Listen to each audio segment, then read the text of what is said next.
Okay, now I see green there. I see green there. Sorry about that.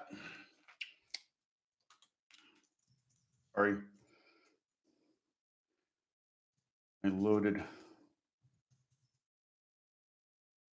Logic after I start stream. You can hear me now? Okay. I think what happened was I loaded Logic after I started the stream and it rerouted. Audio. I don't know why I'm typing this. You can hear me. Look how red I am. Oh, wait, I got to turn on the light. Oh my gosh. I hate it when I have audio problems, though. Oh, this is a Hawaiian lap steel guitar from the 50s. Cool, huh? Fender. It's very dusty. I'll play a little bit of this.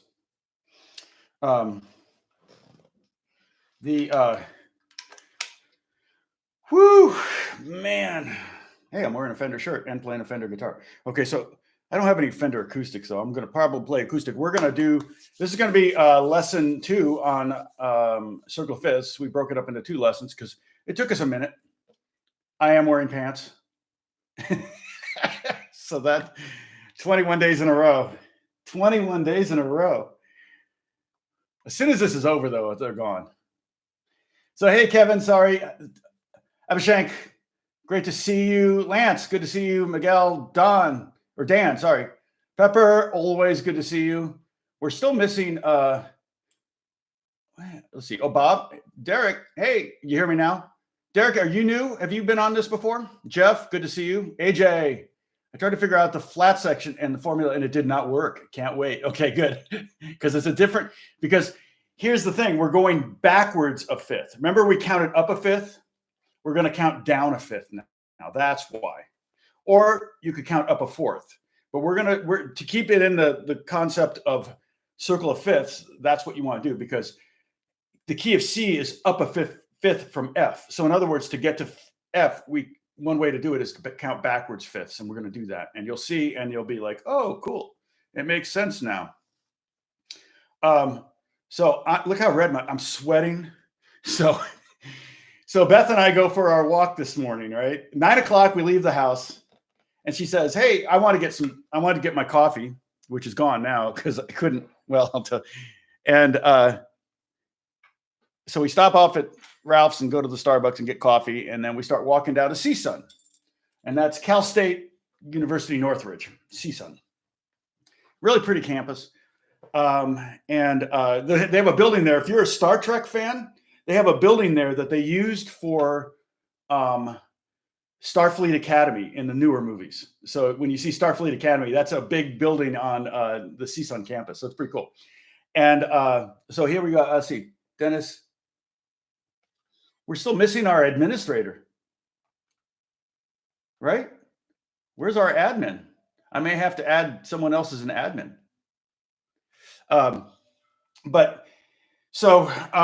And we got down there and then we started heading home. Like, oh, we probably should turn around now. We got to get back because I got to do my live stream. And we start heading back. And I am really, really, really good with directions. I mean, I always know am I facing north, east, west, or south. And for some reason, even Beth was like, is this north? And I said, yeah, we're going north. And we weren't. We were going west. So we were heading away from home. So I'm like, we get to a street and I'm like, wait a minute. I don't remember any of these businesses being on this corner. I'm like, oh my gosh, we went the wrong way. So I'm like, I get out Google Maps and I say, how long will it take to walk home from here? And it was like 40 minutes to the hour. And it said 50 minutes. And I went, oh no. So I'm like, let's start walking. And I get an Uber. I get on Uber. I'm trying to get this Uber. So I schedule an Uber. I'm like, okay, I'm just going to have to Uber home. And like, you schedule it and you can see the car where they are. And it was like, oh, he's 2 minutes away. Perfect. I'll get home with 30 minutes to spare. This is awesome. And then he's 3 minutes away. I'm walking north. I'm walking actually towards him. And it says 3 minutes away, 4 minutes away, 5 minutes away, 9 minutes away, 10 minutes away. I'm like, why is he going the wrong way? So I'm like, I can't wait for him. I cancel it. Uber charges me $5, which I'm like, really? I'll deal with that later. And I start running home. So I ran all the way home. And it was like 2.5 miles. I'm like, oh gosh. So I'm like just dying, right? I'm just like drenched. And if I have a heart attack, it's been, I love you all. It's been great knowing you, but I could literally keel over right now onto the keyboard. So let me confirm that I'm wearing pants. And then this is a Hawaiian lap steel. Let me pull up some sound. I don't know if Andrew's there, but Andrew, I sent you a screenshot of the reverb that I used because you said you liked it. So Valhalla reverbs, they're great. Oh gosh, my eyes are, I'm getting, oh, all right.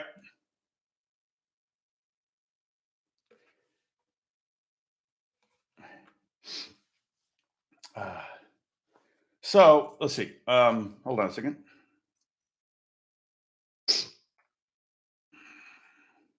So I touched my face. So you guys are all going to have to take a drink. So we have a game that we play.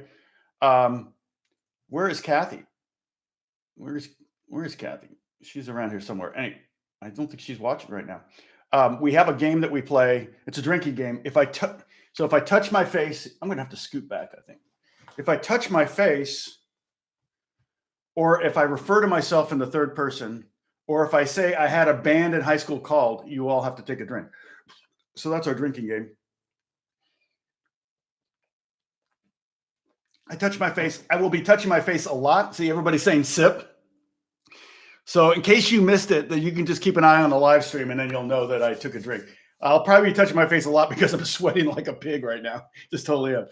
So let's see, what do we got?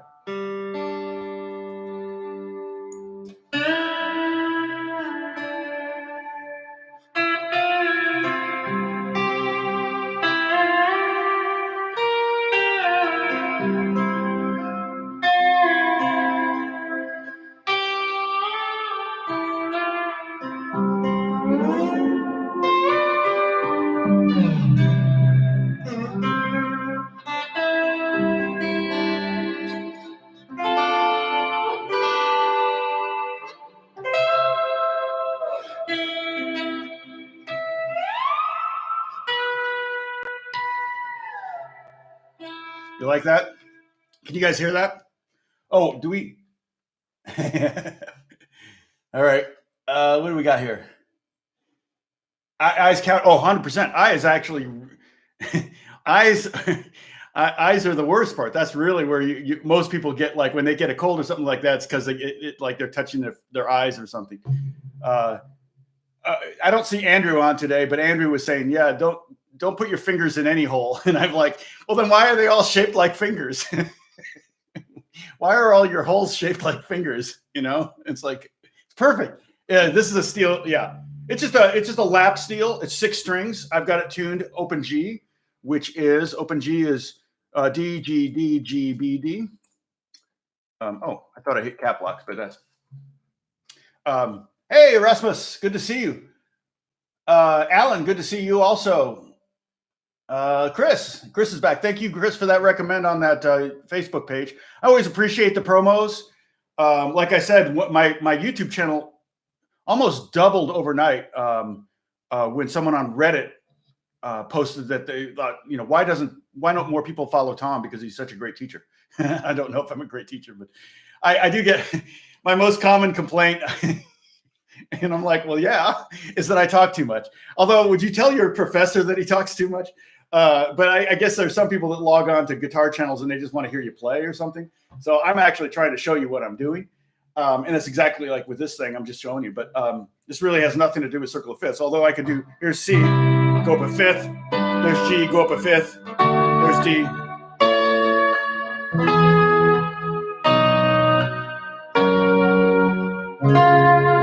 So that was, I just went up all the sharp keys right there.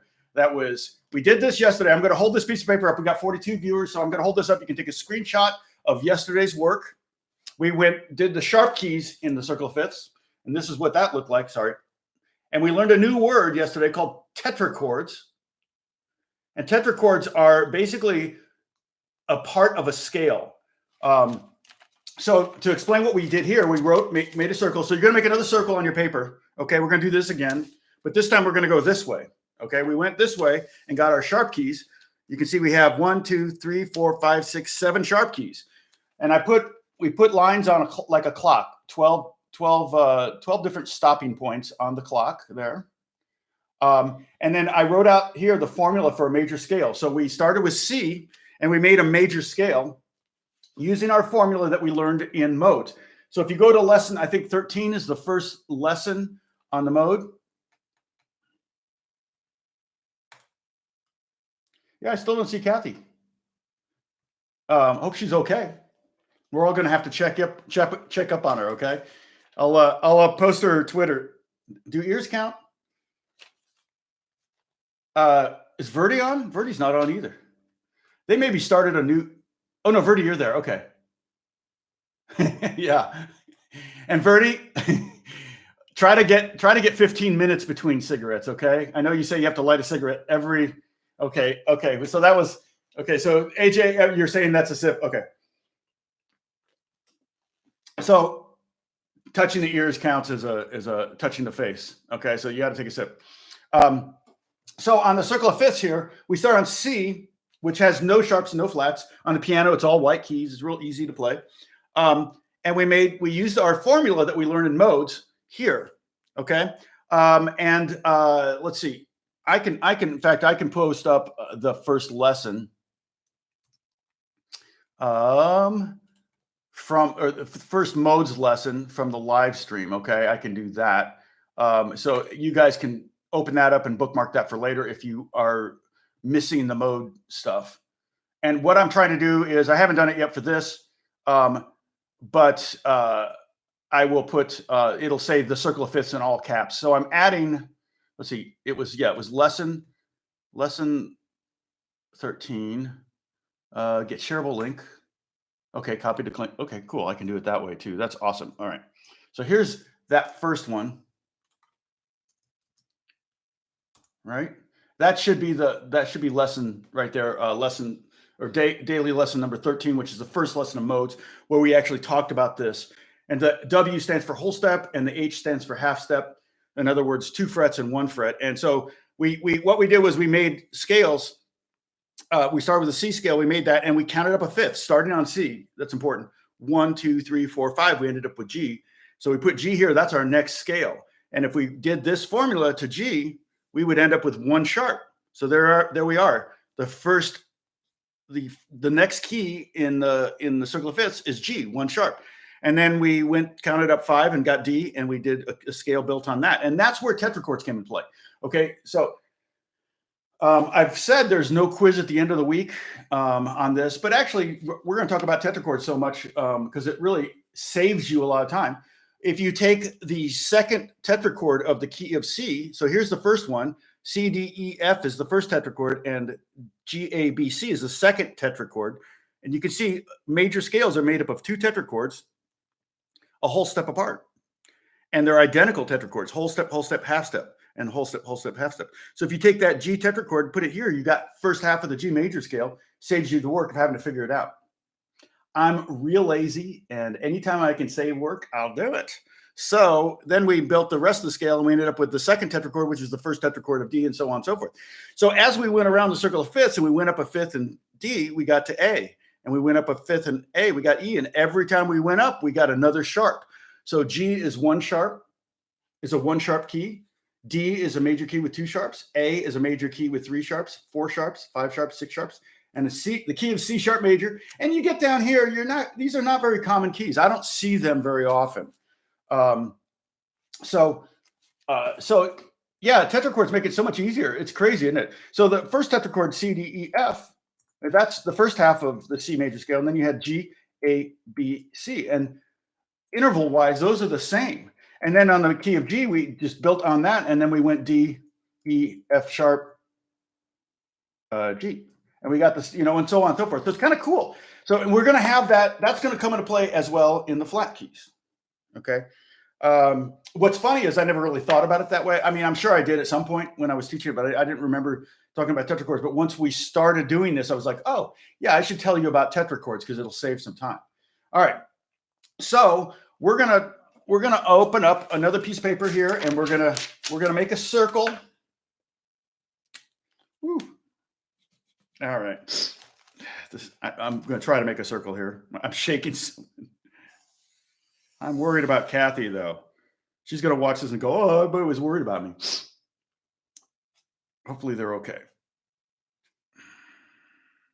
So you're gonna make a circle on your page, and you can make it bigger this time because before I was gonna try to, yeah, sorry.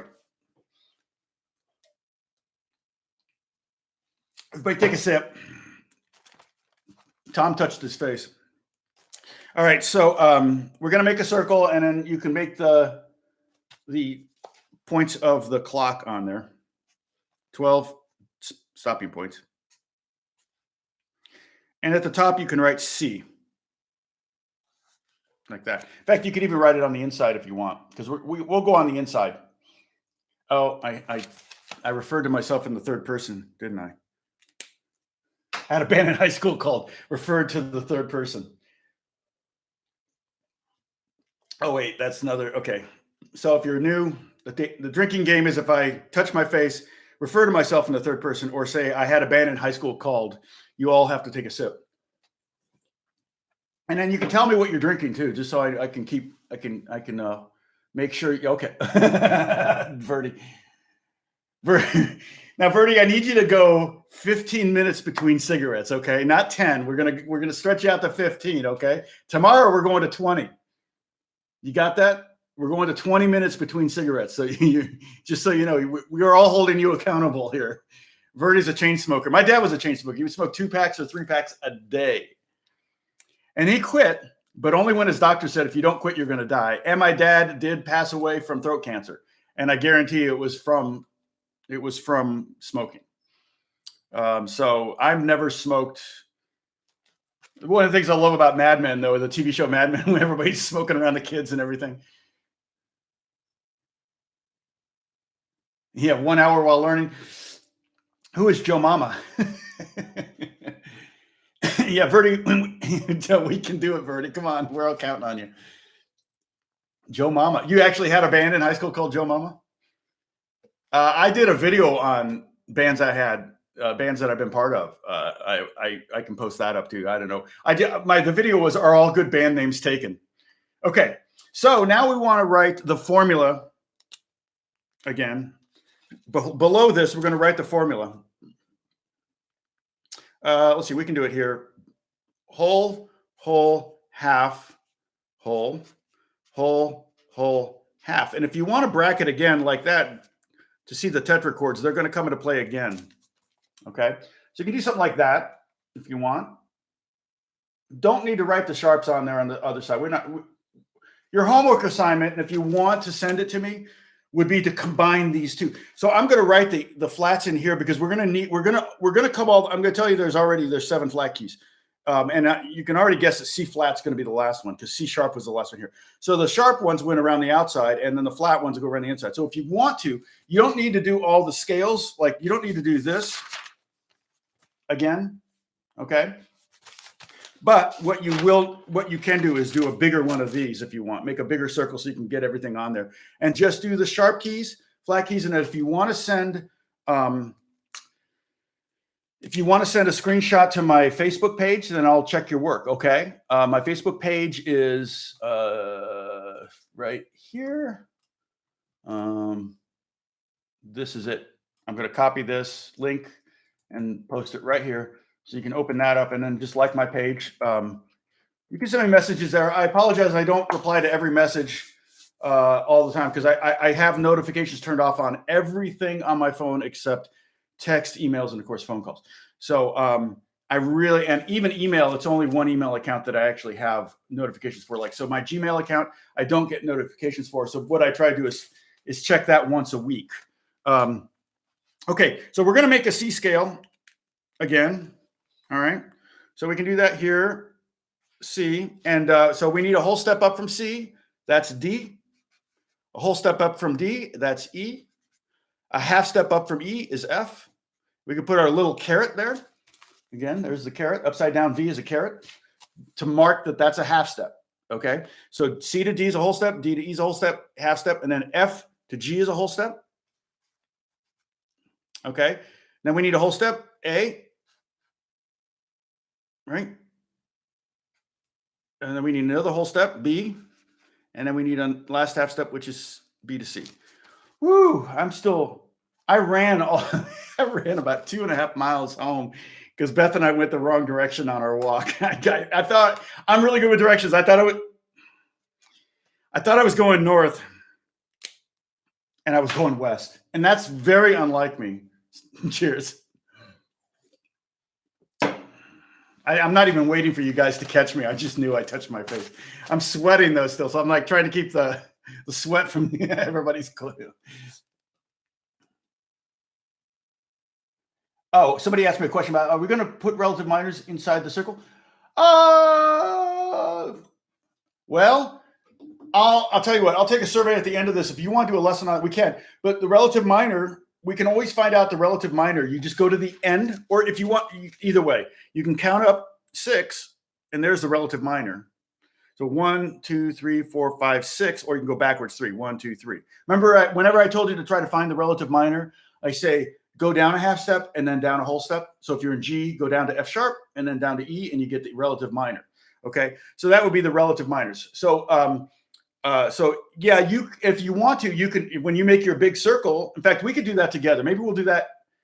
No, I still want to so maybe we'll make this another lesson tomorrow. Make it 3 lessons or something, where we take the whole thing, and then so I can grade your work or whatever. We'll check it tomorrow all together, and then we can add the relative minors. But now I got the sweatshirt that I was wearing. Oh gosh. Thanks, Pepper. Pepper's looking out for me. Yeah, I'm glistening. Okay, so we wrote the C major scale there. You see that right there? I wrote it right there, C major scale. All white keys on the piano, no sharps or flats. If you want to, you can write a 0 over here. We can put a flat like 0. I wrote flats, none, nothing. Simple, okay? Now on a guitar, the C major scale isn't any easier than any other scale. If we're playing it in open position, again, they're movable, okay? So the C major scale would sound like this.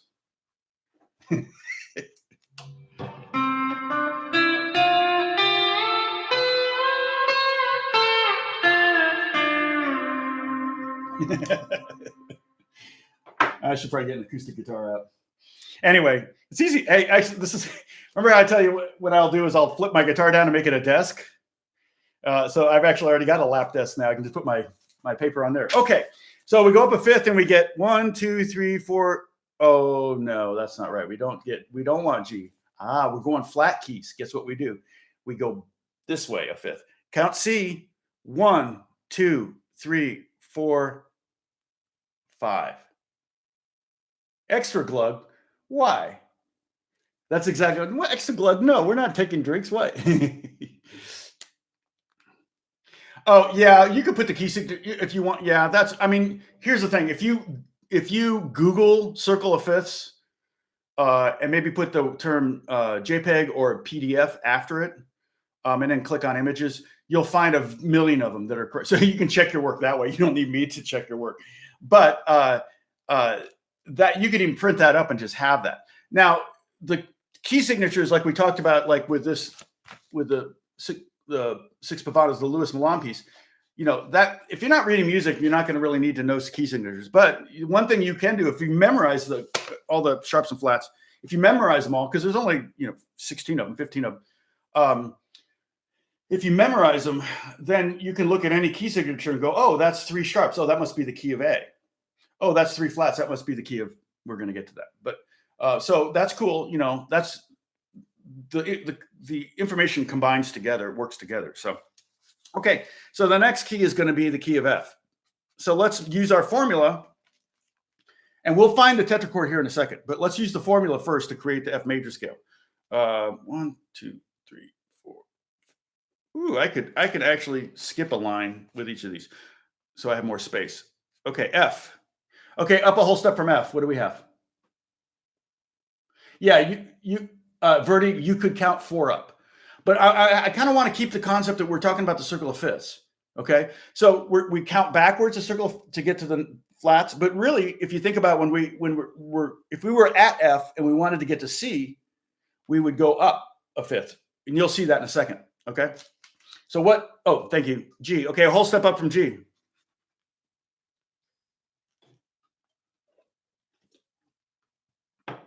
Whole step up from G. What do we got? Good job. Yep, Mark, you got it. Mark's on top of it. Good to see you there. Rick, right? That's correct. So A is a whole step up from G. So we have F, G, A. All right, we need a half step now from A. What's a half step above A? All right, and I need you to remember that we want to use every letter. Abhishek, you're correct harmonically. However, that's not what we're going to call it. We got to call it something else. What else can we call A sharp? Very good, Frankie. Yep. Roger, so A to B is normally a whole step. Okay. See, A to B here is a whole step. So we need to make that smaller. So we need to go up a half step. So we have to flat the B to make it smaller. Okay. So B flat is the correct answer. And that's a half step there. See? All right. What's a whole step up from B flat? That's also tricky. So here's F.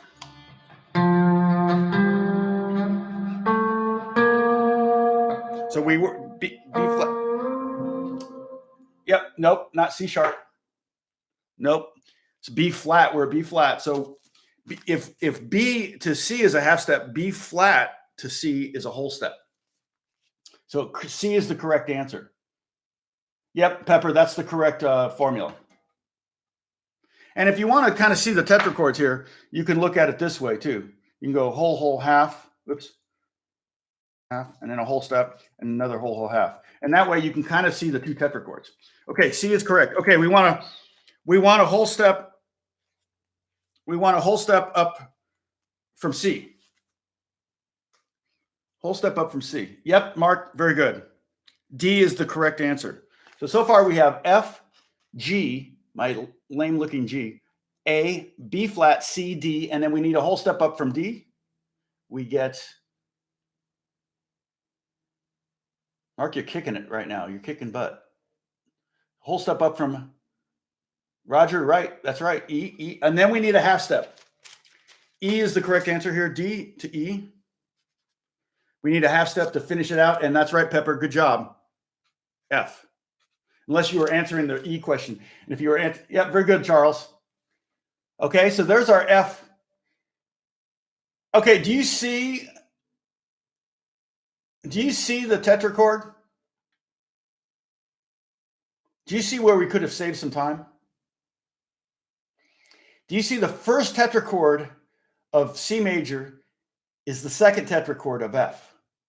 Do you see that? No, not G flat, not F flat. You guys, you messing with me?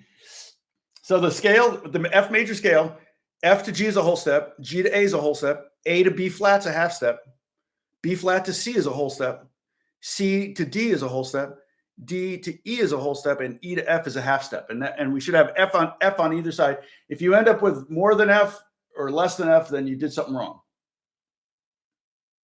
That's right. Jeff, why is what? Let's see. Jeff, you got the E right.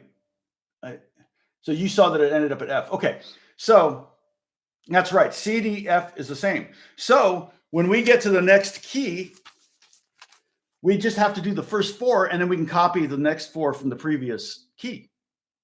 Okay, we're going to do that with this next one. So what's the next key? What's the next flat key? We have F, one flat. Oh, we're going to write one flat over here. Boom, one. All right. What's the next key? Count down a fifth. Start on F, go backwards 5. Count 5. Make sure that why is the tetrachord? It's just the way it works out, Jeff. It's always worked out that way. Very good, Bob. Yep. We count backwards from F. Sorry, let me do this closer so y'all can see. Count F, 1, 2, 3, 4, 5. Okay. And we get B flat. So imagine if we're on B flat and we want to, and we're down here, and B flat's going to be 2 flats. And we want to go to the key with the 1 flat. We would count up 5 from B flat. We would get F. See, so counting up from B flat to get F is the same as counting from C to get G and G to get D. Okay. It's ultimately this. It's still a circle of fifths. We're just, because we're starting at 0, we're going negative. Technically, I think it was being negative. But anyway, yeah, B flay, Pepper. That's right. B flay. Flava Flav. Okay, so we're going to write B flat. Now we learned in this one here that B flat to C is a whole step. So we need a whole step from B flat to C. A whole step from C is, we're moving pretty quick here, guys. That's good. Oh, okay. Yes, Jeff, that's right. Is one of, there's two tetrachords in every major scale. Yep. So D is next. Okay. And now we need a half step. And here's where I always show people, whenever we're getting a new flat, every time we're going to add a flat, right? So some notes got to be flatted. Here is where we have the new flat. In the sharps, the new sharp always occurred in the 7th degree, meaning the 7th note was where we got the, so we got all the way through a G chord without making it, or G scale without making any changes until we got to 1, 2, 3, 4, 5, 6, 7. And that's where the F sharp showed up. Okay. And then we already have an F sharp now. So we go D, E, F sharp, G, A, B, and then we hit C sharp. So in sharp keys, the new sharp appeared in the 7th, at the 7th, in the 7th position. But in flat keys, the new flat is going to show up in the 4th position. So we're going to have an E flat. Exactly right. You guys are working with me here. So E flat, D to E flat is a half step. I haven't heard my wife come in, so I don't, hopefully.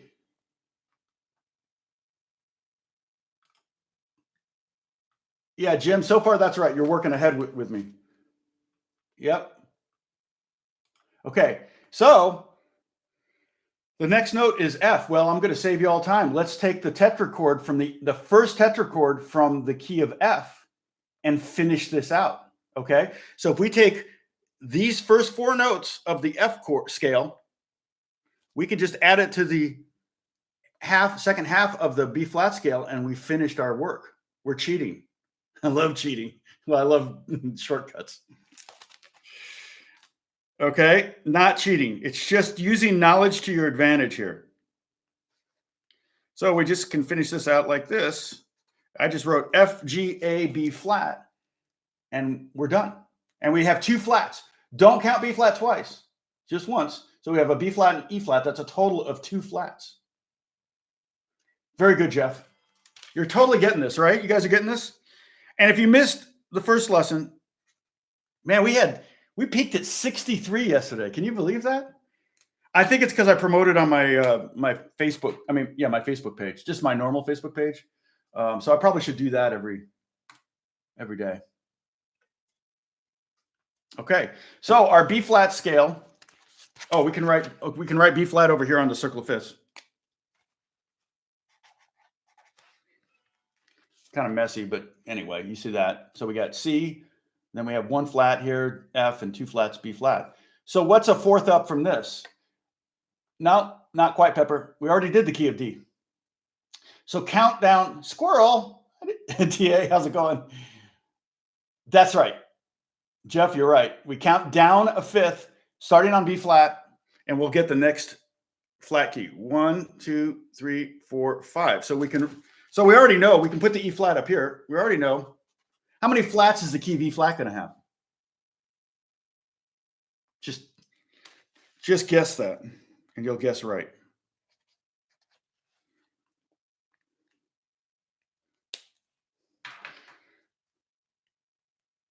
I got to text my wife, make sure she's okay, because she was not that far behind me on the walk.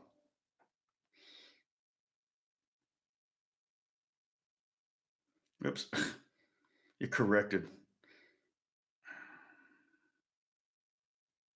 Makes for great television, doesn't it? I swear, if they made TV shows realistic, it would just be like sitcoms with families are all sitting in the same room texting, looking at their phones. Yep, 3 flats. You're exactly right. So, and if I was capoing to get out of the key of E flat, I would probably capo at the 1st fret and play in the key of D. So just so you know, play D shapes. I did videos on that. Okay, so let's figure out this. All right, Rick, you're already working ahead on me on this. You got it exactly right. So we need a whole step up from E flat, which is F. F up a whole step is G. And our new flat is up a half step from G. It's not G sharp, it's A flat. All right, so let's look at that. You can put a little caret on there. And there's our next E flat to F is a whole step, because E to F is a half step. So if E flat's a half step lower than E, E flat to F would be a whole step.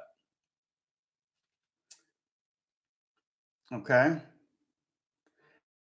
And then from there, we can just copy the first tetrachord, of B flat, which is B flat, C, D, E flat to finish out the key of E flat. Okay. So just do that, copy and paste. Copy and paste. It's pretty cool, huh?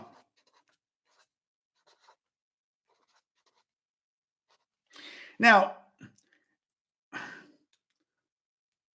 learning this is one thing, understanding it's another. Applying it is really kind of the tough thing. The reason you learn this is music school is because you're going. Okay, she says she's fine. She said, "Yup." The reason we do this is because you're going to the next thing in music school. You know, if you're reading music, things like that. Really, you would learn this because you would. The next thing we learned were who was it that was talking about the I think it was it wasn't Verdi, but but the key signatures, the sharps and flats on the staff, that would be the next thing we would learn. And there's a secret. I can show you a trick on that too when we get going. But we after this. But if you're not going to be reading music, and my recommendation on reading music, if you're aspiring to be a professional or semi-professional guitar player, particularly if you live in a smaller town, there's very, very few guitar players now learn to read music. And it's kind of a dying art in some ways. It's like glass blowing, stained glass window making. When I say glass blowing, actually, if you want a career and guarantee you have a career for the rest of your life, you learn to be a glass blower for labs, like those crazy swirly in like chemical labs and things like that. The glass blowers that can make that stuff, very rare. It's a very, very rare skill. So they make a lot of money and they never are out of work. Same thing true with people that can do stained glass window repair. It's a very rare art. And so it's a dying art. Oh, wait a minute. 4, 5. Oh, shoot. I'm going to run out of room. So I'm going to have to squish up a little bit. I have to get rid of my carrots. Okay. So I'm going to run out of room on this. I didn't leave myself enough room to do 7 flats. But I found that reading music, if you can read music as a semi-pro or professional guitar player, if they're like, you could be working every night doing, musicals and things like that, because even smaller towns will have musical theater and things going on. And they usually don't, it's not like they give you a recording you memorize, because the parts are very specific. The guitar parts there may be solo sections that you may be doubling different instruments, So if you can read music, you can actually work. The other reason to learn to read music is, did you guys? Yeah, you saw the SIP, right? Learning SIP, Lance. Oh yeah, you all saw it. Yeah, the tetrachord works for sharps too, Jeff. And what we did there was we used the first part. It was the last part was the first part of the next one. So it was kind of the opposite. And you watch that video and you can see that. But the other reason to learn to read music is if you're going to be studying jazz or classical, because only about 1% of the classical repertoire is actually written out in tablature. And so music comes in real handy. Music reading comes in real handy there. And then for jazz also, it's really handy to learn how to read music. And on guitar, the thing about music is great is that if I see an E note on the top space of the staff, I can literally play that on a hold on a second, on a 22 fret, on a 24 fret neck. I could play that note in 6 different places, that exact note. So I have a page that I kind of wrote. Let's see, where's that? Midland page. Here we go. So if you were to have a music staff, 5 lines, and you had this note, assuming this is treble clef, that would be an E. Okay. Let me write E. And that's the first string open. All right. I could play that note. On this guitar, it has 24 frets. I can play that note here. But I can play it open. I'm not exactly tuned. It's sharp.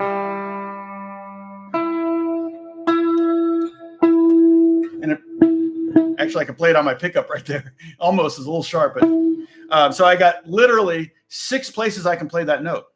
Here, here, here, here, here, and if I had a 24 fret neck here, okay? On piano, there's only one place to play that note. On violin, there's several places. I don't know about trumpet. I think there's probably a couple ways you can play it on trumpet or trombone. I'm not sure with lipping or overblowing and things like that. You can get the same note. Every good boy deserves fudge. That would be the lines going up. So this would be Verdi's referring to that's an E. E, G, B, D, F, and this is the space in between the D and the F. So it's E. We could talk about music reading, but that's one of the things that's really, really hard to teach on YouTube, I think. I did a lesson on, though, getting started. And if you just pick up like Alfred's Basic Guitar Method or Mel Bay's Basic Guitar Method, it's like $2, $3, $4, $5, $7 for the book or whatever. You can teach yourself to read. You could probably do 5 lessons a day. And by the end of the month, you could have basic reading skills. I mean, I intended somewhere, I have a stack of books. I intended to do a follow-up video to that, and I haven't done that yet. But the great thing about guitar is I've got 5 places anyway that I can play that same E note. So the great thing about reading music, if it's in tab, it's telling you play it here. And that may be great if you're tabbing someone else's solo and like, where did he play that E note? Did he play here, here, here? And when you're tabbing out solos, that's really, and tabbing means just writing out in tablature, number notation. Music that someone else is playing. When you're tabbing out solos, the real skill is figuring out where the heck they played it. Okay, because you can play the same lick on so many different spots on the neck. But so the guys that are really good at tabbing out stuff, they can tell by the tone of the string. And this tone right now is not a great one for. Let's see. I'm gonna get a better tone for this. Let's see. I'll do this one here because I want to show you the difference in the tones of these notes. The E has a certain sound and so on. Yeah, it's better, I think.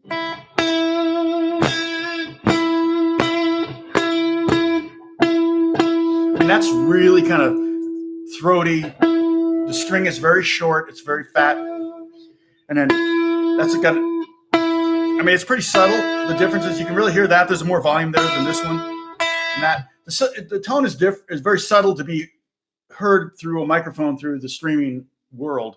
But on your guitar, you could do that. You could find all the E notes on it and go, oh, wow, they do sound different. So the cool thing about it is when you have music and it says E, now it's up to you to choose where's the best place to play that E. What's the best E for that moment? If you want that ring to ring out, or if you're playing that E against other,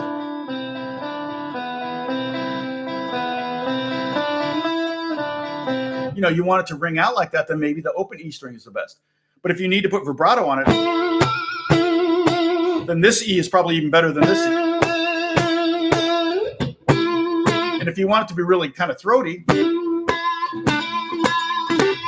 then you might play it further up. Or if I'm reading a lot of music, there's a lot of music that you've got to read, and there are notes that are way up here. Well, you probably don't want to be down here. If you got it 2 seconds later, you got to be up here. So playing this E is great if you need this E in a second.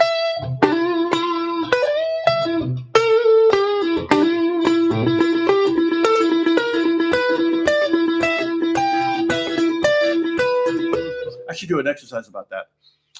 That'll be one of my new exercises. I had an idea for one too. Remember my exercises for guitarists. I have a playlist that I did that, let's see, it's called Exercises for Guitarists. And that's where we did our warm-ups. And there's some really hard ones in there. So I'm going to put a link to that playlist right now. And then we're going to finish this up really quick here. Okay. You guys are all probably working ahead, aren't you? So here's a copy. Let's see. Okay, that's what I want. Here's the playlist for exercises. Okay, so let's move on. Let's finish this out, and then Diane, are you there still? Still never saw Kathy. I'm worried about Kathy. Hope she's okay. Yeah. Sorry, squirrel. Pedal point exercises. Okay. Maybe Jeff, help me remember that. Okay. And if you're following me on Facebook, if you want, you can send me a message to remember to do that. So pedal point, that's what I was just doing, that kind of be a good, I could come up with, it may be more technical and less musical. What I could do is do two of those, like one that's very technical that works all your fingers, and one that's more musical that's like, okay, here's the application of that. Because all exercises, the ultimate goal of the exercise is to give you dexterity to play something that people want to listen to. Most exercises, like our pinky exercise that we've been doing a lot lately, that one's not very musical. No one wants to listen to that, but it's great for getting your pinky involved. Okay. All right. So now we got to go down a fifth from E flat. What key are we going to have? Go down a fifth from E flat. See if probably people have been already answering all this now. Oh, A flat. Abhishek, you did it way up there. You're going like, oh, next one's A flat. A flat is right. And Bob had autocorrect kicking in. So I'm going to have to write this a little squishier because I'm not going to do the carrot because I'm going to I have to finish out. Week. Okay, so A flat up a whole step is B flat. So hopefully it makes sense. If A to B is a whole step, A flat to B flat. If it just moved down, move down. I did it right from your perspective. So A flat to B flat. And I'll write the word tetrachord too. Tetrachord. This is a tetrachord. This is a tetrachord. And C, the C to F is a tetrachord. The G to C, those are the tetrachords. We're using tetrachords to cheat. So A flat to B flat, and then B flat to C. Yeah, you could. That's true, Jeff. You can, or Abhishek, you can remember that. Or no, Jeff. Yep. C is next. And then here's where our new flat is going to occur in the fourth degree. So every time in every one of these scales, every time we got a new flat, it was always in the fourth degree. 1, 2, 3, 4, B flat. 1, 2, 3, 4, E flat. 1, 2, 3, 4, A flat. And then, as Jeff pointed out, bead, B-E. The next one is D flat. And that spells out the word bead. Unfortunately, it doesn't spell out anything after that. Okay. So there's that. Now we can stop. And we can go grab, right? We can grab the first tetrachord of the scale before it, E flat, F, G, A flat, and make that the second tetrachord of this key, and it'll finish us out. So all we have to do is copy these 4 letters and put them right here, and we're done with this key. So do that now. So it's E flat, F, G, and A flat. And we have a total of 4 flats. Do not count the A flat twice. All right, do not count the 4 flats twice. What? Can we all call you A flat? Abhishek, you can call me whatever you want to call me. I don't care what you call me. A flat. Oh, Ab is, no, I think Ab, he's saying Ab. Ab is not my nickname. I wish. Maybe when I was 21. Okay, so now we need the next key. What's the next flat key? Yep, 4 flats. Don't count the A flat twice, just one time. Next flat key. Here we go. Pepper, there you go. So A flat, B flat, C, D flat, E flat, F, G, and A flat. Yep, very good, Bruce. No, yeah, count backwards. A flat to G, F, E flat, D flat is down a fifth, and we get the key of D flat. That's the next key. And I mean, seriously, I can count on one hand the number of times I've been asked to play in the key of D flat. So I'm going to go ahead and squish this in here. So D flat up a half up. I'm cheating. This doesn't count, Verdi. Verdi, keep it to 15 minutes between cigarettes. I'm not kidding. Okay, so up a whole step from D flat is E flat. All right. What's a whole step up from E flat? I'm going to have to quit. The flat keys are really hard. I understand that. So again, don't kill yourself on this. But so we got D flat, E flat. We need another whole step. What's up? Mark, you're right. Verdi smokes. But are you cutting it to 15 minutes instead of 10 minutes between cigarettes now? Okay, very good. Everybody got F. All right. Now we need a half step. Here's our new flat. What is it going to be? The new flat in the key, the new flat is going to be up a half step from F. You could say sonically, yeah, you could say it's F sharp, but we don't want to have F sharp. We need to use every letter. Very good, Jim. F in the chat, boys. G flat is the correct answer. You understand that, Abhishek? We need a half step. F to G is normally on a piano, there'll be a black key in between there. So that's a whole step. So G flat is the correct answer. And that's our new flat. Okay. Now we get to cheat. We're going to grab the previous key's first tetrachord and we're going to make it this key's second tetrachord. And again, tetrachord is the first 4 notes of the scale and then the last 4 notes of the scale. So those are 2 tetrachords. Lance, you're killing it here.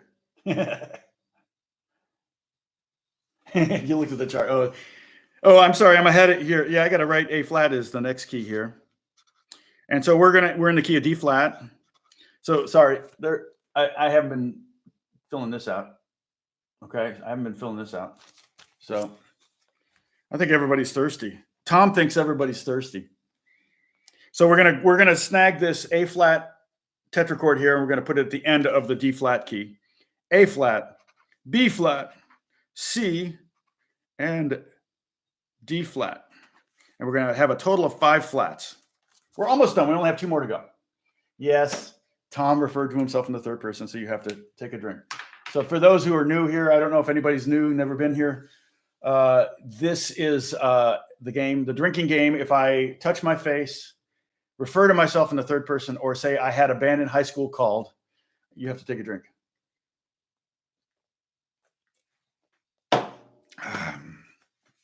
And Verdi's an alcoholic because of me. I'm sorry, Verdi. Okay, now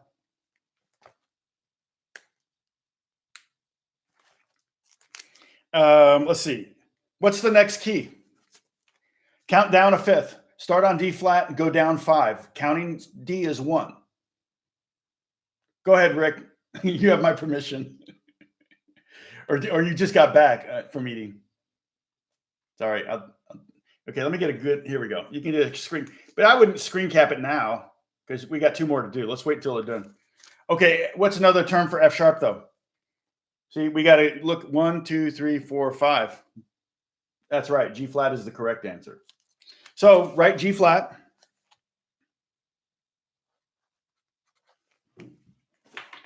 On the guitar, that's G flat. A whole step up from G flat is right there.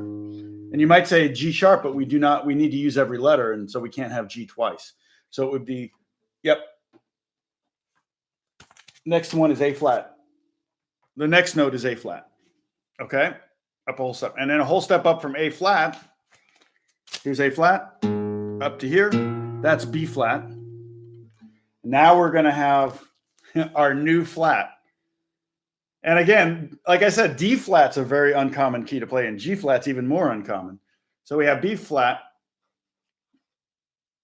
and we need a half step up. Well, a half step up from B flat is B, but we can't use B. We have to call it something else. That's right, Mark. You got it right. Mark, you're killing it here. Is this new information for you, or did you already know all this? Mark Woods, I'm talking to. C flat is the correct answer. So the first 4 notes of the key of G flat, G flat, A flat, B flat.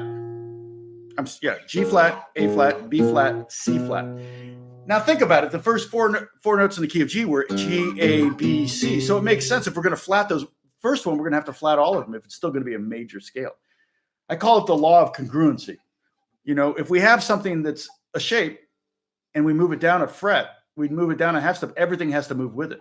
So essentially that's what's happening. It's preposterous. It sounds preposterous, not musically, but on paper, when you say G flat, A flat, B flat, C flat, really, that sounds really preposterous.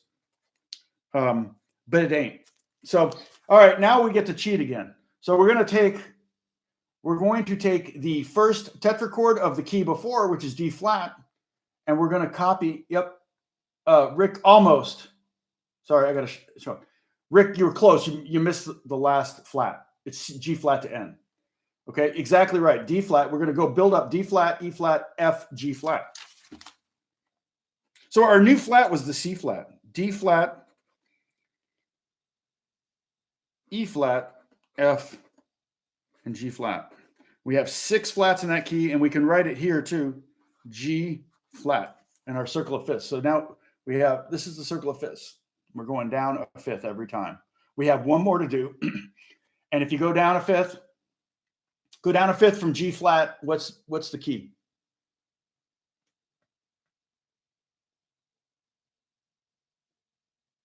Oh, sorry, Pepper, I'm missing something. Say what again now?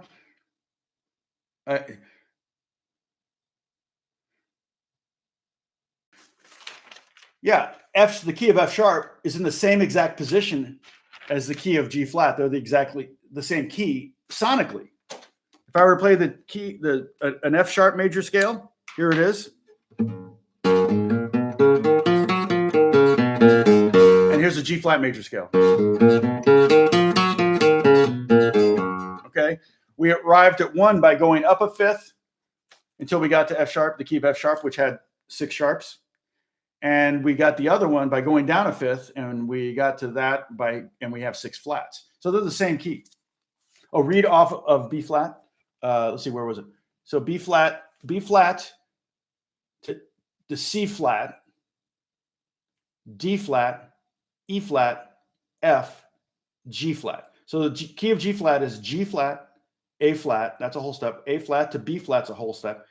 B flat to C is a whole step. We need it to be a half step. So we have to flat the C to make that whole step smaller and make it a half step.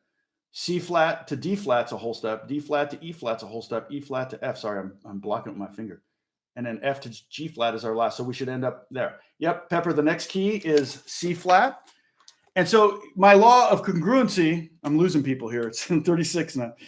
The law of congruency, E flat, or starting on C flat, it's going to be basically C major scale, but down a half step. So if we just take a C major scale and then just put a flat in front of every note, we're going to get that. So we'll have C flat. Whole step up from C flat is D flat. Whole step up from D flat is E flat. Whole half step up from E flat is E, but we had to call it something F. So F flat is the same as E. Again, I don't know that I've ever played in C flat. So we're in theoretical zone now. Okay, we're in theory, not practice. And that's why it's called music theory. So we're going to have F flat, then we're going to have G flat, A flat, don't worry, B flat, C flat. 7 flats. Okay, and the last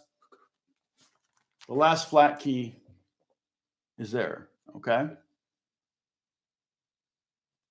So that's 7 flats, 6 flats, 5 flats, 4 flats, 3 flats, 2 flats. You know, I play in B flat and E flat and A flat a lot, but I rarely play in D flat, G flat, or C flat. It's very rare. But if you capo at the first fret and you play in C, you're playing in D flat, but you may not know it. Yeah. In G flat, for scores, probably quite a few. Rick, you are 100% correct. Very good. Oh, I'm sorry, Pepper.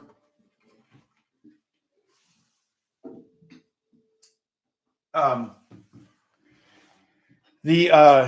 it's very rare for me to play in the key. Okay, so now I have all of it done. We can just do a screenshot. Oh, sorry. There you go. You do a screenshot and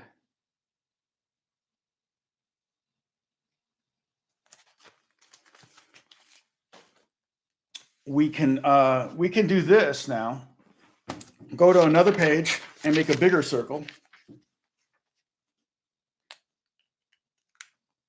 still not going to do the relative minors or anything like that. I'm just going to make a big circle.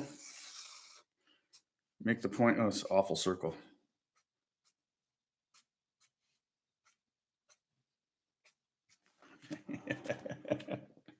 It's like a Simpsons circle or something. Okay. So make a big circle and put C at the top. And then we can do the sharp keys around the outside.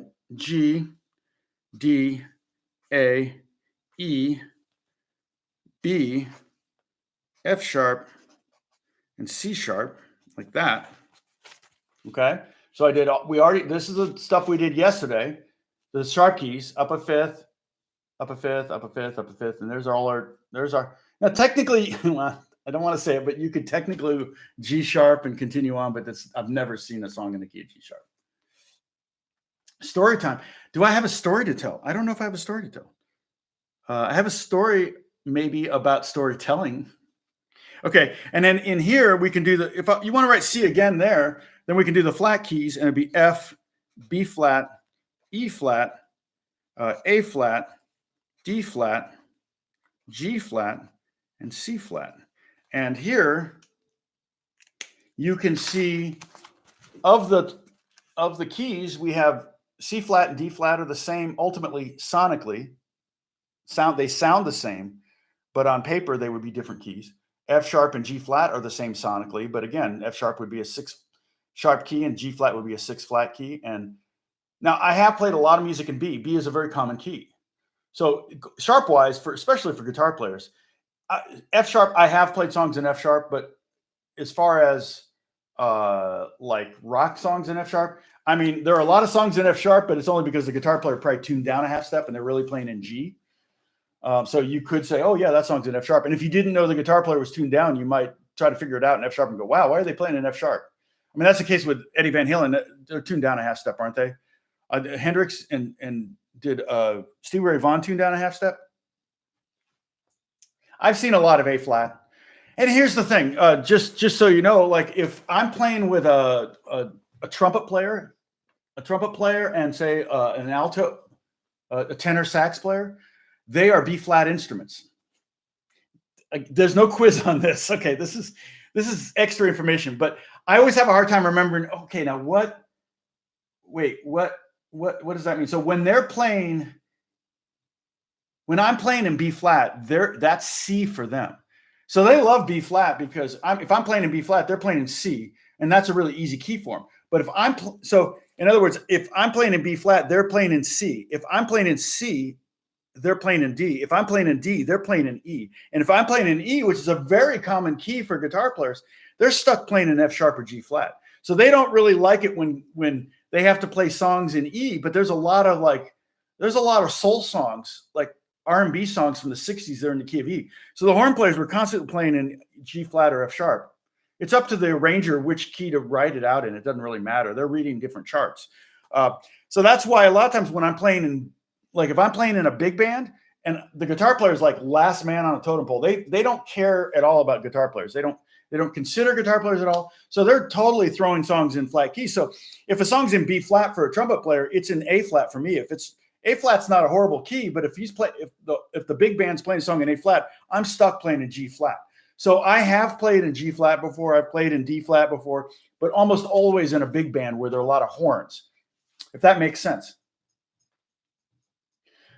Yeah, a lot of times singers, and that's where in Nashville they talk about the number system, so they can transpose a song on the fly really, really fast, and everybody just knows all the keys, all the chords and all the keys, and they may be capoing. Electric players are not capoing, but so the thing is that we start with C.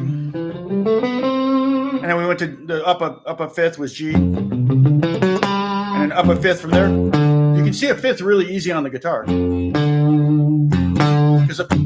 Wait, I'm tuned down.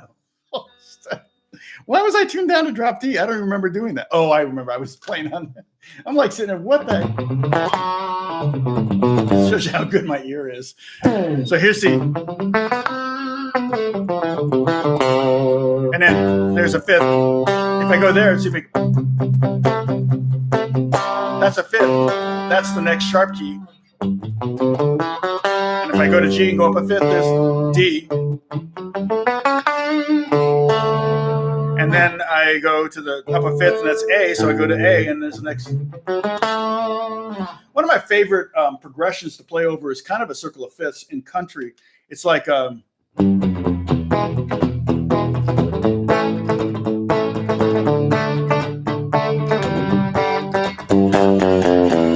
kind of a cool B section. Oh shoot, what did I say? Right. All right, so we have 4 rules. 4 rules to our drinking game. If I touch my face, if I refer to myself in the third person, if I say I had a band in high school called, or if I'm completely oblivious to how my guitar is tuned. Okay, I don't think you're going to get many sips on that, but I could be wrong. I totally forgot I was drop D on this guitar. I'm sitting there going, blah, blah, blah. New rule. All right. Cheers. Cheers, mates. Oh, and I have to scratch my nose. That's really why Jimi Hendrix played with his teeth, because he really was just scratching his nose with his guitar strings. I cheated. Okay, but yeah, so a lot of times, like if you're playing a song in G or something.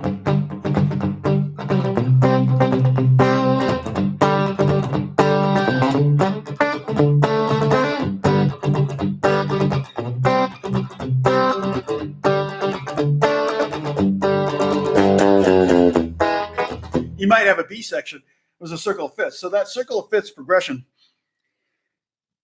technically is a circle of fifths, but you're actually going backwards. What you're doing is you're going to E chord, which is the 5 chord in the key, or the dominant chord in the key of A. Okay, so you're going 5 to 1, but now you change your thinking and you go, oh, now I'm in the 5 chord of D, and then you're going D to G, which is the 5 chord of G, and it sends you back to. You could also go. Actually, you go the other. You could go one more up and go. So if you're in the key of G, so you're playing like G, C, G, D. That's like, oops. So that's our progression, right? G, C, G, D, and here, this is basically an application of the circle of fifths in a musical sense, in a musical connotation, use, application. I don't know. Use word. Well, oh, Abby, what'd you say? Would it be weird to capo on electric? Not at all. I capo on electric all the time. I capo. Yeah, I capo just the other day because I wanted a drone. When I was doing, a thing in A for so I wanted that note, and I was.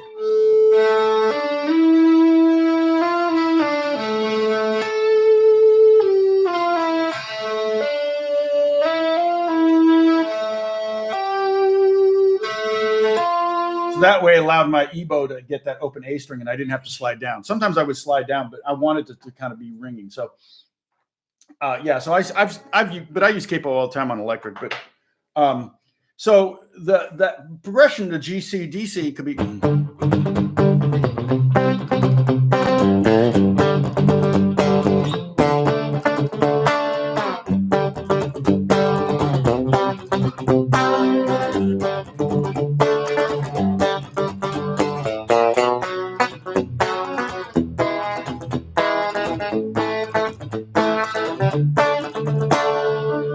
And that's the important key chord. I mean, that D is the 5 in the key of G. So if we look at the scale, G scale, G, A, B, C, D, E, F sharp, G. Okay, the 1, 4, 5 is G, C, D. Yeah, it's a jam. It's a jam progression for sure. So Fish used it. So did Grateful Dead. A lot of country bands, if you want to jam, it's a fun. I'll show you like like the way you could play against it. But exactly right, Jim. But here's what's crazy. So Jim said it's a fifth of the fifth. So what we're doing is we're in the key of G. That's our 1. And the D is the 5. What we want to do we want to make a B section. We want 4 chords for the new B section of the song, and we want the last chord to be D, the 5 of the key. So it'll send us back to the 1 chord, which is the beginning of the original progression, the G, C, G, D. Okay, so we have 1/4 of our B section. Okay, well, if we're using the 5 chord to get to, we're treating G as the key. We're using the 5 chord, the D chord to get to the G. Okay, what's the 5 of D? Because we want to use the 5 chord to get to the. So now, this is insane. So then the 5 chord of D is A. Well, now let's consider A the key. What's the 5 chord of A? Oh, that's E. Well, now let's consider E the key, and what's the 5 of E? Well, that's B. So what technically we did was, this is the 5 chord. This is the 5 of the 5. A is the 5 of the 5 chord. E is the 5 of the 5 of the 5 chord, and B is the 5 of the 5 of the 5 of the 5 chord. Okay, so it'd be the 5 of the 5 of the 5 of the 5 chord. Oh, wait a minute, I did that backwards. I can't delete that now. I didn't need to do the. Yeah, I figured that might lose you, but basically that's how we ended up with this chord progression: B to E, A to D. In fact, there's your bead. Somebody mentioned bead. Whoever did that, but that shows up right there. So the B chord, B is the 5 of E. E is the 5 of A is the 5 of D. And so what that does is it creates this kind of big giant, almost like an infinity, or kind of loop almost. You could keep going if you wanted to. Put myself in a timeout. No. The 5 of the 5 of the 5 is the 6 of 1. Yeah, but actually we went to the 3, so we had to go one more. So the 6, yeah, A was the 6, but we want to start on, G. Okay, I see what you're saying. Yeah. No, we want to go one more. So really, to get to that, to start that cycle, we're in G. I went up to the 3rd and B and made that a major chord. Normally, the 3rd, remember the chords in it? Well, we haven't done that. We did the chords in the key of C were C, D minor, E minor, F, G, A minor, B diminished, and C. All right. Those were the chords in the key of C. Well, in the key of G, which if you go up a 5th, count 5, 1, 2, 3, 4, 5, we're going to end up with the same type of chords in that order, but starting on G. So it'll be G, A minor, E minor, C, D, E minor, F sharp diminished. And we were going to do this, okay? We're actually going to do this. That's why we stopped doing chord theory and moved to circle of fifths. Because what I want to do is I want to begin to do what we did in the chord theory. I want to be able to do it in other keys. Okay, so we'll probably redo the first lesson in chord theory. We're going to redo it in the key of G, so you can learn that. But you see the parallel there. We have a major chord, we have a minor chord, major, major, minor, diminished, and major. So the 1 chord, the 4 chord, and the 5 chord, no matter what major key you're in, they're all going to be major. Okay, so yeah, the chord wheels. That's right. If you have a chord wheel, you know how. Yeah, that'll do it all the work for you. But that's the thing. I want you to be the chord wheel. I want your brain to have a chord wheel built into it so you can figure out this stuff on your own. That's kind of what we're doing this. So my point is, in the key of G, to get to that 5 of the 5 of the 5 of the 5 of the 5, we have to go to B. And so that's the B. You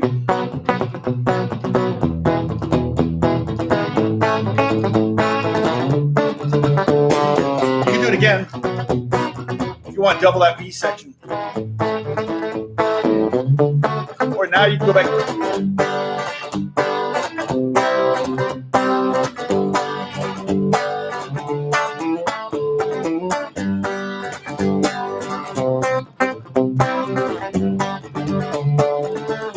Here we go, B.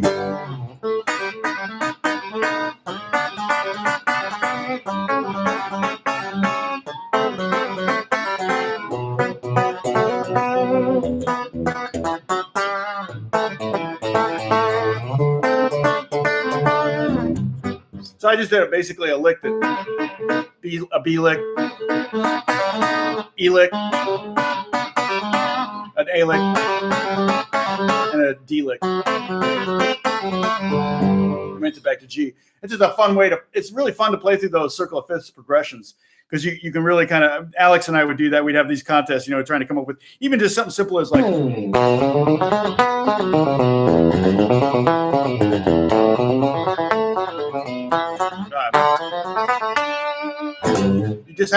You do the same lick basically in all four of those keys, and then you go back to the one, you start over again.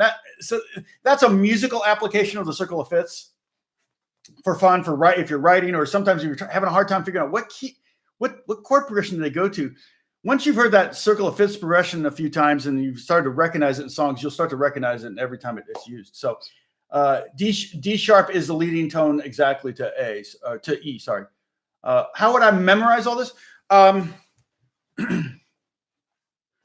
Fear of failing a class is one, but we don't have that. I don't have that fear over you. I always tell you there's no quiz at the end of the week. So clearly I have no power to force you to learn this. And you've said this your entire lives. When you're in school, you're learning something in school and you go, I'm never going to use this. Well, that's exactly right. The best way to learn this stuff is to use it. And so what I would do is like in the key of, we did the key of C, originally on the C. I would try to write some songs using the key of C. I would just kind of sit down and write some progressions, go, the 1 chord to the 4 chord, to the 1 chord to the 5 chord, things like that. Start to see it, start to apply it, start to use it, the goal is to kind of learn things on different levels. Like I said, when we homeschooled kids, all 3 of our kids had different learning styles. So some of this is hands-on. Some of it's going to be like, okay, you're going to have to play C chord, D minor, E minor, F. You're going to have to see it that way. But then some of you, it's better on paper. Well, I think you do all of those things. You write it out on paper. You write it out again on paper. Then you play it on guitar, and then you play it again on guitar. Best way to learn it is to try to explain it to someone else. You run the risk of totally ruining ruining someone's knowledge on music. But hey, I don't know how much I did that. But the more if you can explain to someone, you're going to have a much deeper understanding. So that's kind of how you memorize. Memorizing and learning are 2 different things. Okay, we all memorized dates. We all memorized did you have to memorize the periodic table? I remember I memorized that. Well, I don't know it now. And it's because I don't do it. I mean, my son Jack, who's an engineer at JPL, he does he's working on Mars stuff. I kid you not. He's literally creating, I can tell you about that. He's creating an arm that's going to grab soil samples out of orbit of Mars and bring them back to the Earth. And hopefully won't bring back another pandemic from Mars. Oh my God. Well, not another pandemic, a pandemic from Mars.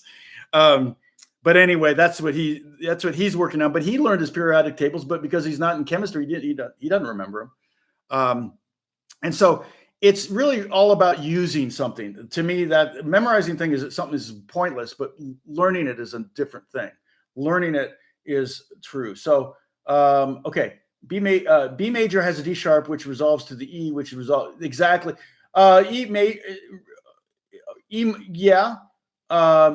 Yeah, right. Oh, we could talk about that too, because there are, when we get into chord theory, we get into songwriting, there are chords that are not in the key that are very useful. And B7 in the key of G is a really nice, it sounds better if I do it on acoustic. Beatles would often use the flat 4 chord. So in the key of G, the natural occurring chord is C. So we're in the key of G, and usually in the 4 chord is C and the 5 chord is D, major. All those are major chords, G major, C major, D major. But a lot of times the Beatles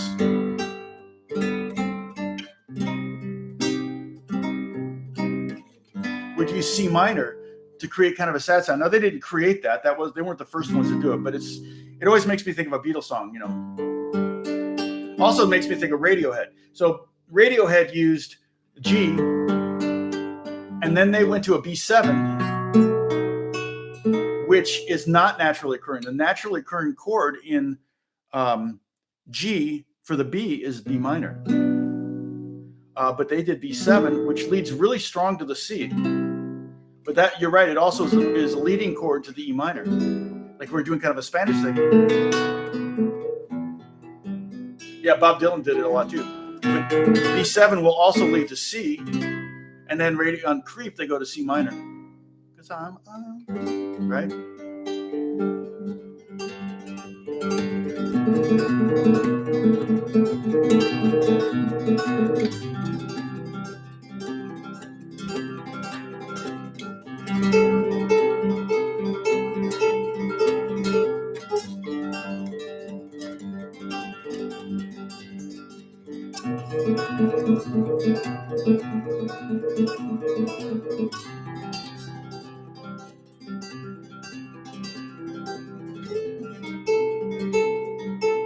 The chord I'm playing there is like a C minor 6. So I'm playing C nothing, X, 3, 5, open, 4, and then 5. So that's a C, a G, another G. So it's two Gs, E flat, and then an A natural on top creates that sixth. It's a beautiful chord. I really like that chord a lot. And then that sends me back to G. That's kind of the Beatles C minor. And the Radiohead, it's not an original progression of Radiohead. The Hollies had a song. What's the Holly song? The Holly song that was kind of like that. Even melodically, there were some things in the Hollies tune that I can't remember the name of the song, but yeah, the B7. That's X 212 open 2. That's a common B7. You want to do the bar chord version, it would be X 24242, and there's B7. No, not Long Cool Woman. If you Google, if you go to YouTube and hit Radiohead Hollies Lana Del Rey, there's a mashup of the three of them. Which strings? These are just nylon string. It's my flamenco guitar, my Ramirez. It's a I don't know what, I forget the name of the brand of the string. They're a gold pack. Yeah, it's not Long Cool Woman. Okay, I'll look it up. Hold on. I don't want to play it because I don't want to get in trouble. I don't want to have this video demonetized like the one where I played 500-year-old music and they said that's already been copyrighted by someone, some antique store. I'm like, wait a minute, how do they own the copyright to? I mean, I guess it is an antique store. It's antique music.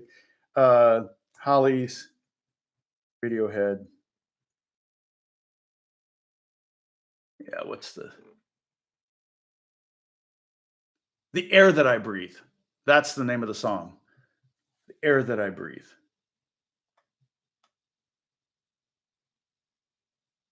Yeah, the funny thing about those chord books, I mean, and keep in mind, I studied chord books. They can be pretty overwhelming. The chord books are great if you like, B7, how do I play B7? You can open it up and find 5, 6, 10 different versions of B7 or whatever. So that is definitely helpful, but it can be kind of intimidating just to open it up and go, okay, where do I begin on that? And that's the same with the Ted Green books. I kind of devoured these as a kid, but Ted Green was a freaking genius, and he would just sit in his room and he would just teach guitar lessons. It's one of the few regrets I have in life that I never took a lesson from Ted Green. A lot of my friends did. All the great guitar players in LA did. They all studied with Ted at some point. And I think he still only charged like $15 an hour for guitar lessons or something back in the 90s. I'm like, why wasn't I taking lessons from him? But he was a monster at harmony. And so he would come up with all sorts of ways to play things on the guitar. And I kind of discovered a lot of those on my own, but I also got his books and studied them that way. So actually spending $15 on one of his books was pretty much like sitting down with him for 5 years. His books were so packed full of stuff. let's see. Wait a minute. Yeah, the scale book's the same thing. It's just the scale books again. Here's what you do: you make your own scale book. Again, the process of learning it, figuring it out on the guitar, writing it down, finding another place on the guitar where you can play it, writing it down, putting on a jam track and practicing that scale, putting on a jam track and trying to play melodic ideas with that scale. That's how you learn something. Memorize, sure. If I learn something out, it's memorized though. I don't need to memorize anything. I just learn it. Does that make sense? There's a difference between memorizing something. Memorizing something to me just means you've got it now, but you may not have it tomorrow.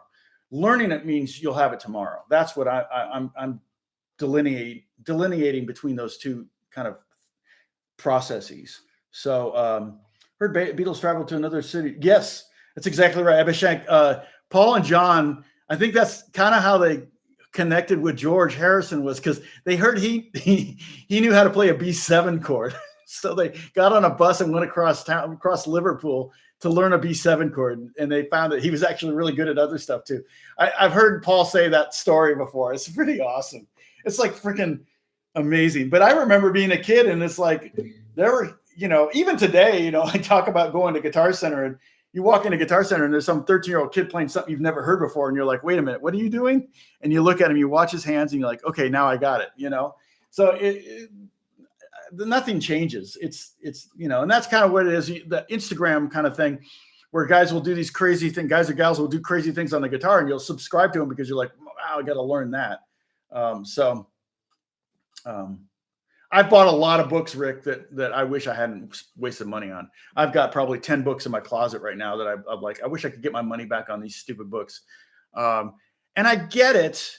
The guy that wrote, I think the writers oftentimes are just like, okay, this people will buy this, and I get that, but how many people that bought it actually learned a lot from it? You might learn a few things from it, but not, you're not going to go cover to cover. There was one book that I don't know that I ever finished. Well, there are two books that I got that were kind of life-changing guitar-wise. Let me see if I can remember what they're called. They're in my closet. I don't want to get up and leave the room right now and get them. I'll try to remember I'll pull them out after this lesson and set them aside. If I still have them, I may have loaned them out, which would be one of them. I don't think I loaned out. And one of them was really thick. It had the plastic, the spine, like binding thing, those round things. Almost looked like he made it at home, handwritten with, like typewriter. It was, and that's where I learned about drop two chords. And not only did I learn it, when I went through the lessons on his book, I learned it that I never forgot it. So something about the way they taught. Now I do also have this, like this, a neighbor of mine had a banjo book, the Bluegrass Banjo Method. And I actually made a copy of it, of his, by Jack Hatfield. And almost like Hatfield and McCoy or something like that. And this book really actually did a really good job of explaining banjo. And I kind of just started on page 1 and literally read all the text. You know how you get these books and you don't read all the text? It's like you skip my talking in my videos and just go to where I have the guitar in my hand. Like if I put my guitar down, people just skip that and then they see the guitar and they that's why I'm holding the guitar. So you think I'm actually teaching guitar right now. So often you get these books and you don't read any of the text. You get to the meat of it, but you're missing something in the text. So then I bought a book. It was more like abstract concepts for the guitar. And this was a great book, and it really didn't have a whole lot of scales and stuff. It wasn't like that. It wasn't scales. It was ways to think about the guitar that you didn't normally think. It was like, okay, now play a solo only using the B string. What? Really? So you put on a jam track and you try to play a solo only using one string. Okay, now play a solo only using the A string and the B string. Things like that. Play a solo only using these frets. I think one of the things was even like spell out your name on the fretboard. So like Tom would be maybe all of these notes here at the 3rd fret, and then those notes. So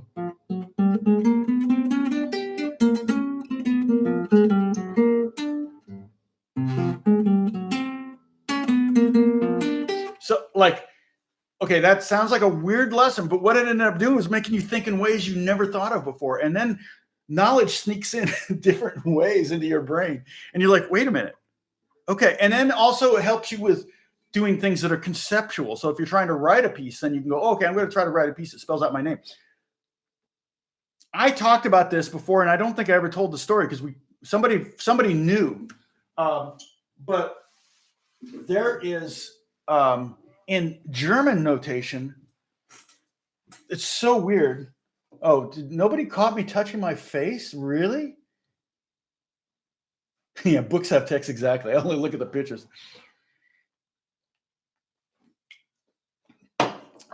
When I did this session, it was the first session I ever did at Capitol Records in Hollywood. That's the Circle building, the building that's like, it's kind of a Hollywood landmark. First session I do there, it was for a record for a German artist, I think. And I don't even remember how I got the gig or who recommended me. But anyway, I show up there and I start, I'm going through the chart, and the song was like an F. So there was an F. So the chords, like it was F major 7, maybe, right? And maybe it was G minor 7. And then there was B major 7. And I'm like,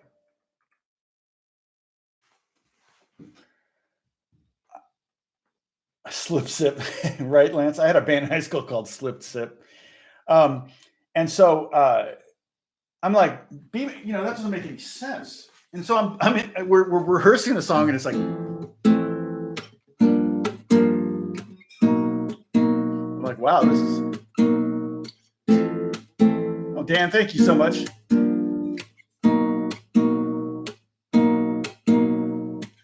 And I'm like, the bass player's looking at me like, what are you doing? And I'm saying, well, I'm playing chart. And he goes, it's B flat. I said, no, it says B major 7. He goes, no, in German notation, that's B flat. I went, you just stop messing with me. And he goes, no, that's B flat. I said, what are you talking about? He said, if they want B, they put it H.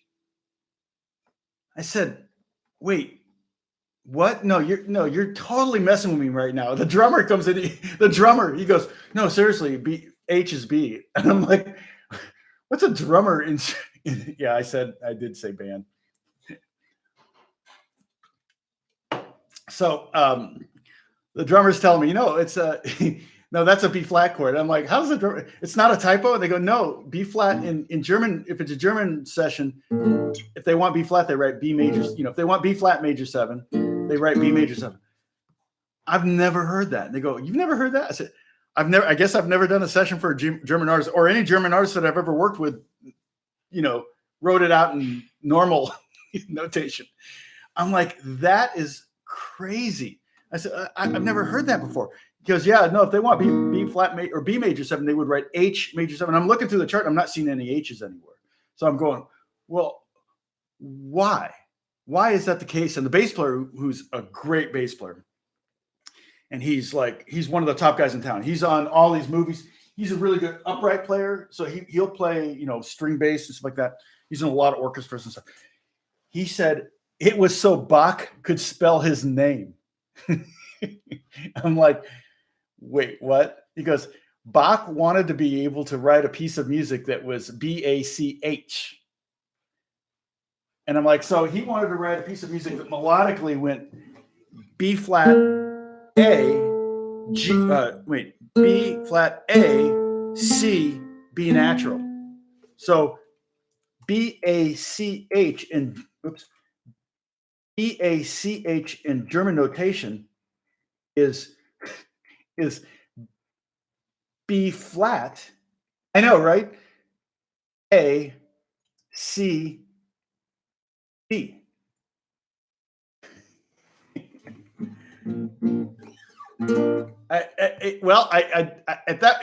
Because the bass player was telling me this, I was like, I really respected him, and he was like I said, he was way up the food chain from me, and I'm like, again, it could. I was like the new guy, so I was half thinking, okay, they're totally punking me. But then when I got home, I did some research, and it was 100% true. I'm like, that is the weirdest thing. That's just the weirdest thing. I'll research it, and you'll see. But I mean, I don't know how common it is now. That session must have been like 20 years ago. Because I remember the bass player, actually, we did a gig together like a week later, and he asked me if he could borrow my DAT machine. So I actually brought him my DAT machine so he could borrow to move some living room busker. That's a great name. He could move some digitize some. Well, that's already digital, but he wanted to get some stuff off DAT tape onto his computer. But yeah, so I remember, it was about 20 years ago. So yeah, it's really true. It's funny. And so anyway, but the funny thing is that I just learned the term busker like, a couple months ago. I never heard that term before. Any feedback on a Gibson 175? Gibson 175s are great guitars. Okay, I told you about one regret in my life, not taking a lesson from Ted Green. Another regret in my life was not buying a 1959 Gibson 175 at the store that I taught guitar lessons at. I taught it. It was Phelan's Music in Carmel, Indiana. It's not there anymore. I think it's called. Jack Phelan was the owner in Carmel, Indiana. It's funny because Phelan's Mucus in a music store. Music, you knew what I meant. In Carmel, Indiana, I taught there from like 1979 to 1983 when I moved to California. Just like I taught there for half a year. Right? Good thing Mozart didn't have. Yeah, exactly. Hey, Michelle or Michael, how's it going? Rick and I. Oh, since Bach formalized our note naming in the first place, he could do what he wanted. You're right. Exactly right.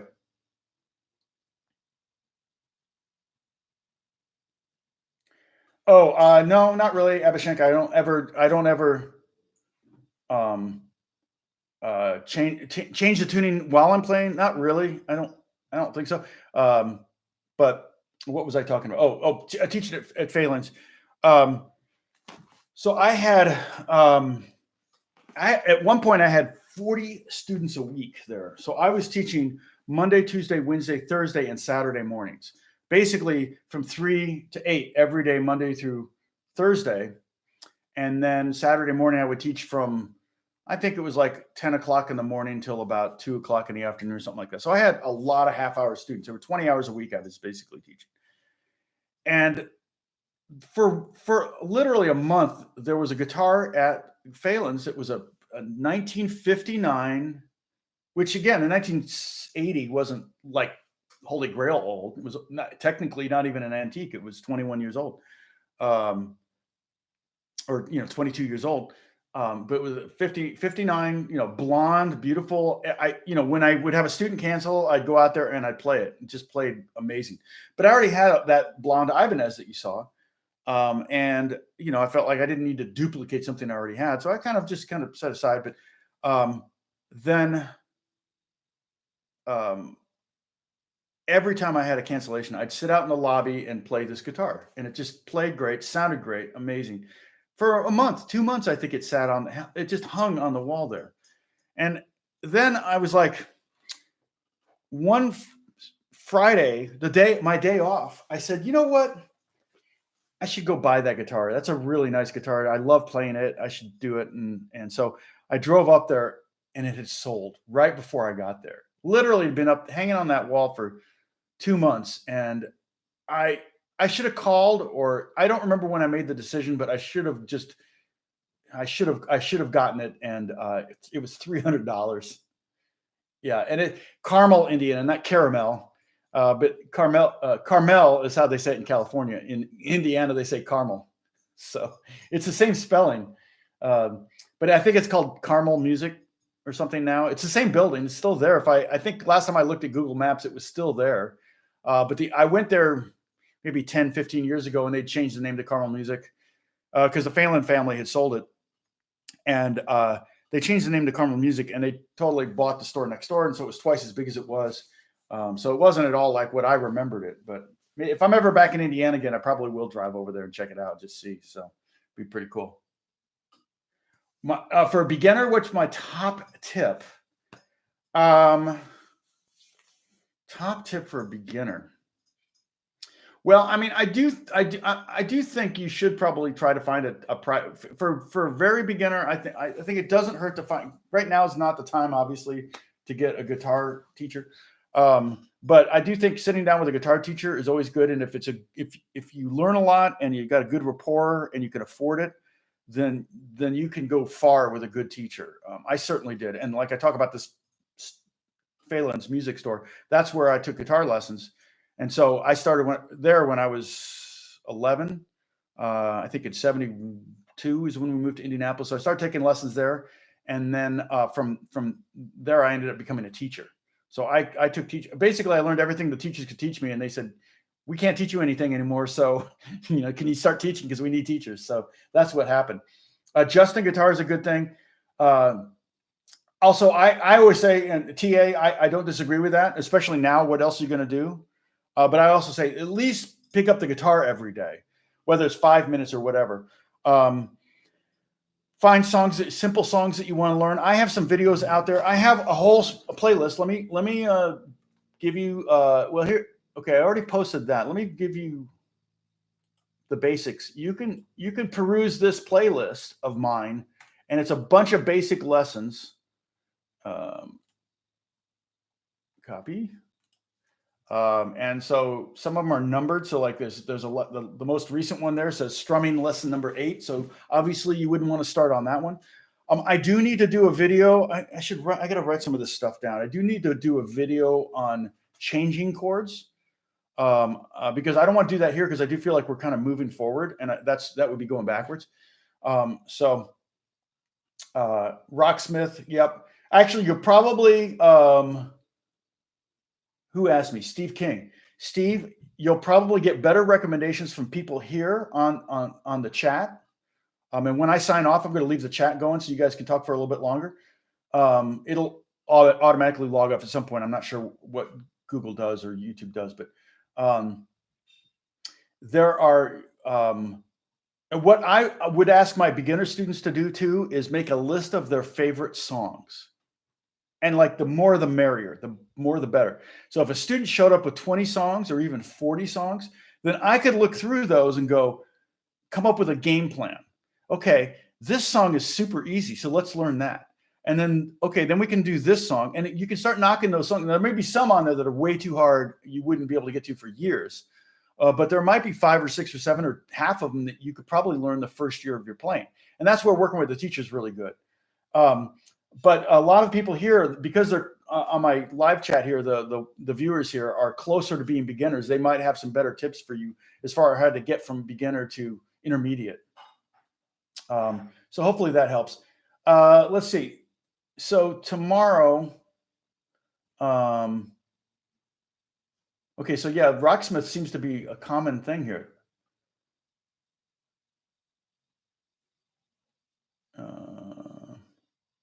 Let's see, what else we got here? Oh yeah, and I missed out on buying the same thing. I saw a guitar at a friend's store, and it was something I'd never seen before. It was a Weissenborn. And basically it was a Hawaiian lap steel, but it was acoustic. And it was $300. And like $300 is like now if I ever see anything, I'm like, oh, that's cool. And if it's $300, I just buy it. Because it's like, that's my strike point for anything. That it's like, oh, I don't have one of those. $300. Okay, I got it. But the thing was I went back the same day to buy it and it was gone. I should have called and said, hey, Scott, save that guitar for me. I'm gonna come back and buy it. And I went back and it was gone. And so that was a bummer. Another time I was at Guitar Center and I saw, I want to say Collins, but it was like a pretty nice acoustic guitar. It was like $1,200 or something. And I called my son Alex and said, you want to check this out? He said, sure. And I said, I drove home and I picked up Alex because he needed a good acoustic. And I said, I'll pay for half of it or something like that. We got to the store and there was a guy walking out with it. So it was like, dang it, I should have just bought it right then and there. So, okay. Oh, he starts going live at 7 p.m. UK time. Oh, that's the same time as me. Oh, I'm sorry. I start going live. Sorry. I thought you were talking about someone else. Okay. So I'm going to log off. I'm going to end the stream. Let's pick up tomorrow.